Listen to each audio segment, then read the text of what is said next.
Shalom, shalom, shalom. Shalom, everyone. I received a word early this morning, and the word was favor.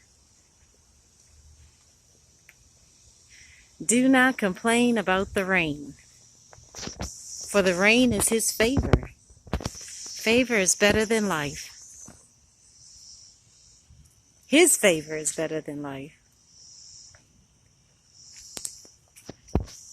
May we have hearts that overflow with gratitude and thanksgiving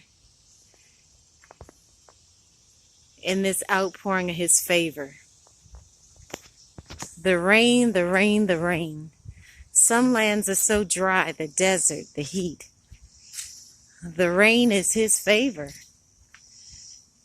And we are experiencing an outpouring of his favor in the lands that are drenched and overflowing with water.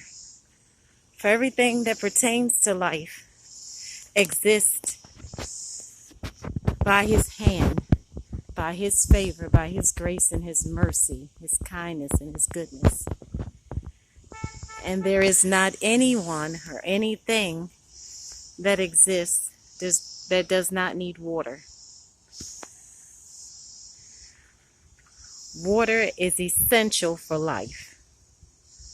We thank Adonai for his favor this day, even in the midst of the storms, even in the midst of everything that's going on. His favor is better than life. May we continue to pray and praise and thank him for his favor. Shalom.